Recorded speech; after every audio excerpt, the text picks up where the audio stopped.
Hello and welcome back. We're just going to get into this one because, yikes. Publisher of the Roald Dahl novels, the classic children's books that include the Charlie and the Chocolate Factory and countless others that are huge parts of my childhood, and I'm very lucky I own them all. I own them all. Ironically, I own a lot of my mother's old ones and my cousin's old ones. They're also going to go in and get sensitive readers to go through James Bond, the classic Ian Fleming novels, to tweak the language, to remove racial stereotypes and misogyny. My brain and heart sank when I heard that. Oh God, let's get into this. This in itself is a form of censorship and the first step on a very slippery slope down this weird rabbit hole where I've just gone, what the hell? When in history has rewriting history, changing fiction and non-fiction and censorship been done by the good guys? Certain little man with a moustache in the 1930s burnt thousands upon thousands of books. And the whole list of things, the rise of communism, books were rewritten, everything went through. And when they say they're hiring sensitive readers, I want to say this. Sensitive readers are a non-job. They are the most useless, pointless thing in creative suppression I have ever seen in my life, because that's what they are. Whenever I see, I put my book through sensitivity readers. That's a red flag for so many things, and I just don't like this. I don't like this notion of rewriting history. And this is small, and I know it sounds like I'm overreacting, but this is very, very small. In an age where a pornographic kids' book, air quotes, that depicts acts between minors is in a 15-year-old school library, and younger, by the way, I've seen it myself firsthand, the word fat is what they're worried about. This honestly just feels like, let's destroy it, let's rewrite it, let's make it for us, and we really shouldn't do that.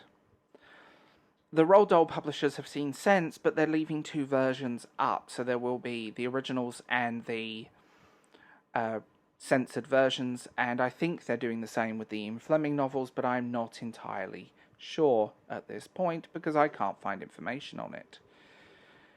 Censorship is not something I agree with, and rewriting works of fiction, rewriting an author's work for modernity, for modern audiences, when you ever see that phrase, we're going to redo it for modern audiences, that's usually a red flag.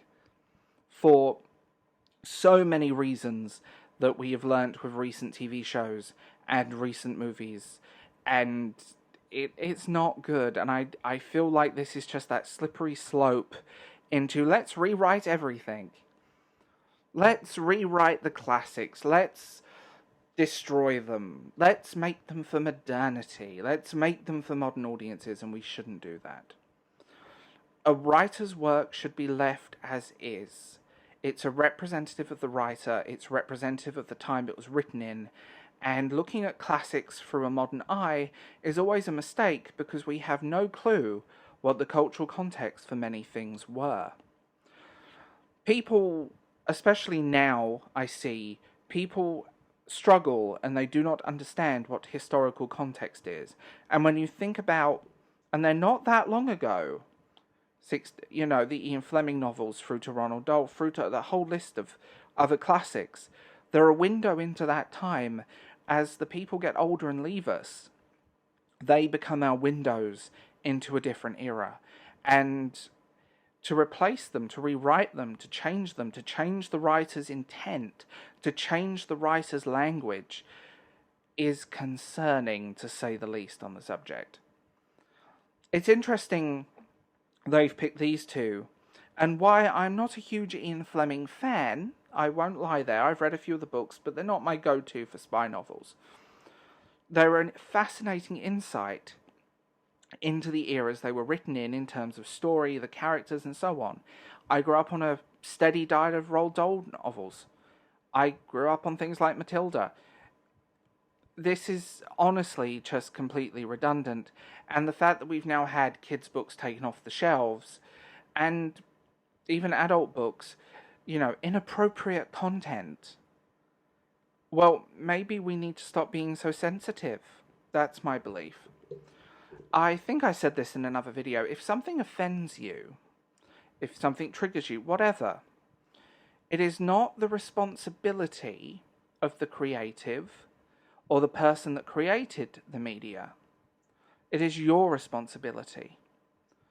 The very phrase, Google is free, has become my go-to for so many things going on in 2023. And I never thought I'd be talking about book censorship within this era.